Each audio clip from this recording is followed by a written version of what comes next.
Something inside me shattered the moment I saw him.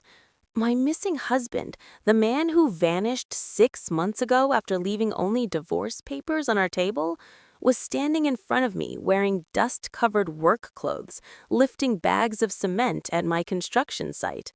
The same man my billionaire father called a worthless beggar.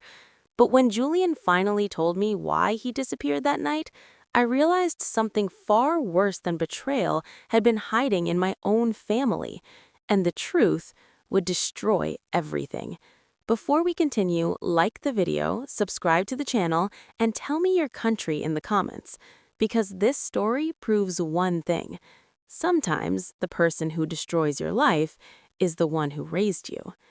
People think money solves everything. In my life, it only made things more complicated. My name is Clara Whitmore, and by the age of 35, I had already built a reputation most executives spend their entire lives chasing. Newspapers called me a billionaire. Business magazines loved writing about the heir who expanded the Whitmore empire. My father had started the company decades earlier, a massive real estate empire that owned skyscrapers, luxury apartments, and entire blocks of land across the country. By the time I turned 30, I was already running a large part of it. From the outside, my life looked perfect. Power, money, influence. But none of those things ever mattered to me as much as my family, especially my husband, Julian. Julian was nothing like the world I was born into. He wasn't rich, he didn't come from a powerful family, and he definitely didn't belong to the circle of elite businessmen my father surrounded himself with. I still remember the first time they met. Julian had shown up wearing simple clothes, looking slightly uncomfortable inside my father's enormous mansion. Later that night, after Julian stepped outside for a phone call, my father leaned toward me and whispered quietly, "People like him don't belong in our world." But Julian never cared about status. He was calm, honest, gentle. The kind of man who fixed things around the house himself instead of calling workers. The kind of man who remembered birthdays, small details, and tiny things that made people smile. And most importantly, he was the only person who could make our daughter Lily laugh even on her worst days. That was why I loved him. We had been married for 7 years. Lily had just turned 5. To anyone watching from the outside, we looked like a happy, perfect family. But inside my father's mansion, there was always a silent war waiting at the dinner table. My father never openly insulted Julian in front of him, but he didn't need to. The way he looked at him said everything. Every family dinner felt like walking into a quiet battlefield. Polite smiles, careful words, but beneath it all, tension hung in the air like a storm waiting to break. One evening, after dinner, Julian excused himself early to put Lily to bed. The moment he left the room, my father leaned forward in his chair and said coldly, "You still have time to fix this mistake," he said coldly. I frowned, confused. What mistake? He looked directly at me. This marriage. For a moment, I thought he was joking, but his expression didn't change. "You should marry someone who strengthens our empire," he continued calmly. "Someone who actually belongs in this family." My stomach tightened. "Dad, I'm already married." He lifted his glass casually. "You can change that." The words felt heavy in the air. Then he added something that made my skin crawl. "My best friend's son would be perfect for you." I stared at him in disbelief.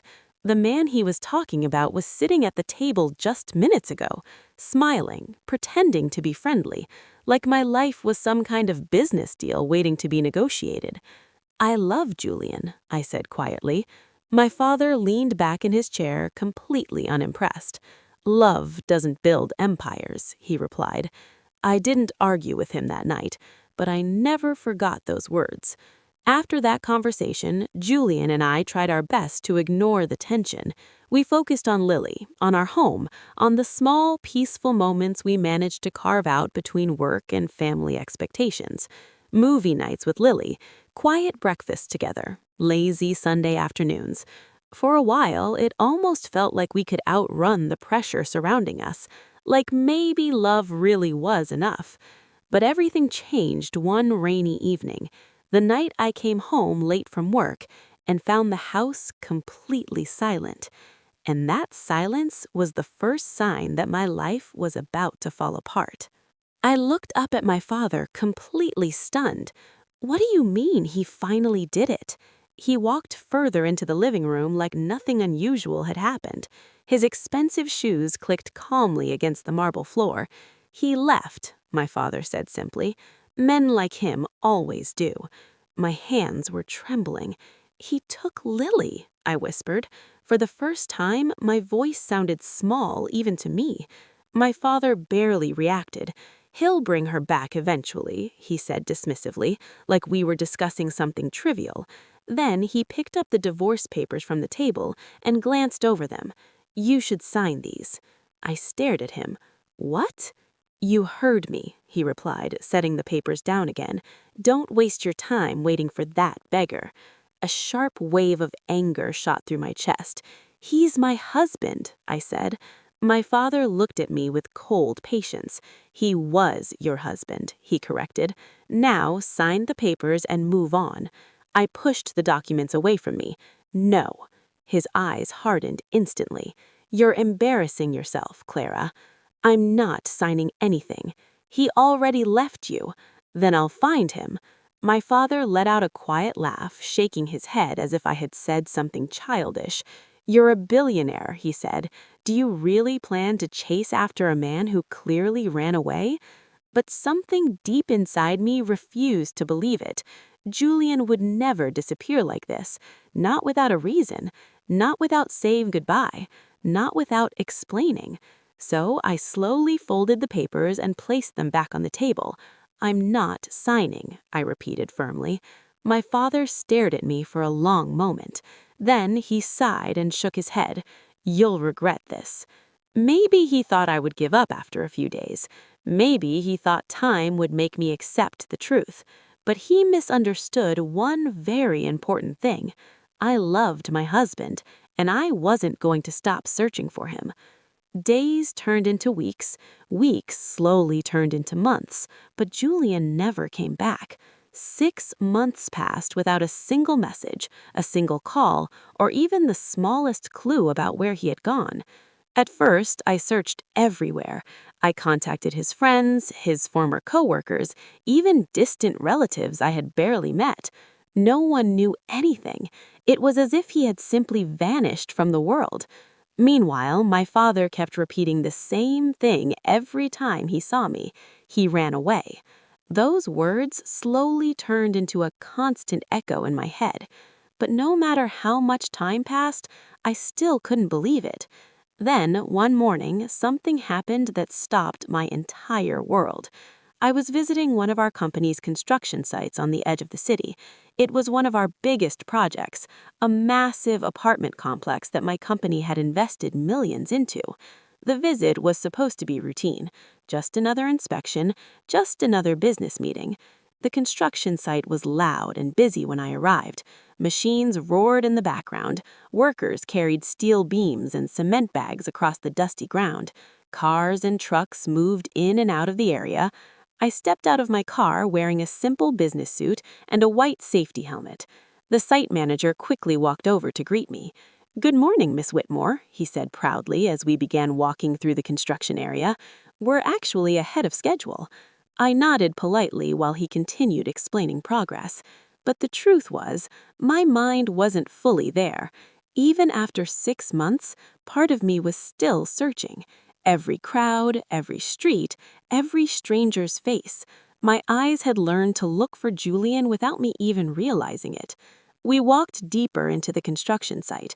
Dust floated through the air, workers moved between unfinished walls and metal frames. And then, my steps suddenly stopped. My heart skipped. Across the site, a man was lifting a heavy bag of cement on his shoulder. His clothes were dirty, his hair was longer than I remembered, his face was covered in dust. But even from a distance, I knew that face. It was Julian. For a moment, my mind refused to accept what my eyes were seeing. Julian, my husband, the man who had vanished 6 months ago, was standing in the middle of a construction site, wearing worn-out work clothes and carrying bags of cement on his shoulder. The same man my billionaire father called a worthless beggar. My breathing became uneven. "Miss Whitmore?" the site manager asked when he noticed I had stopped walking, but I didn't answer. I was already moving, fast. My heels sank slightly into the dirt as I crossed the construction site, my heart pounding harder with every step. Closer, closer. The man adjusted the heavy bag of cement on his shoulder and turned slightly, and then our eyes met. The moment Julian recognized me, his entire body froze. Shock spread across his face. The cement bag slipped from his shoulder and dropped